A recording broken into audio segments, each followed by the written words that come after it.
In this creation, it is said, Akasham lingam ityahu prithvi tasya pithika. Akasha lingam ityahu prithvi tasya pithika.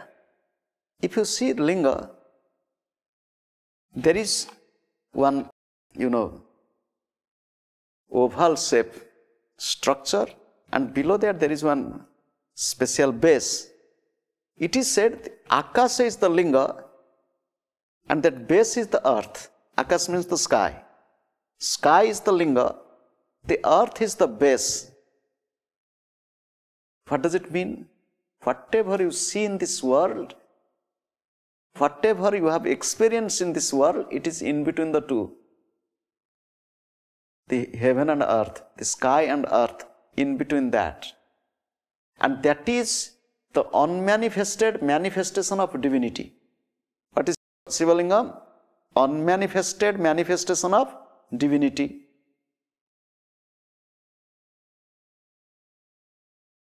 Some people said this Shiva Linga is a symbol, because Linga is a symbol also. Symbol of creation. Shiva Linga is a symbol of creation.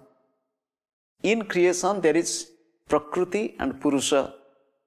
In creation there is Prakriti, the mother nature, and Purusha. And Purusha is remaining where? Tell me, above or below? Purusha is remaining above or below? If you see the picture of Mother Kali, picture of Mother Kali. In picture of Mother Kali, who is above? Kali is above. Who is below? Shiva is below. So Shiva is Purusha, Kali is Prakriti, Mother Nature. So who is above, who is below? Tell me.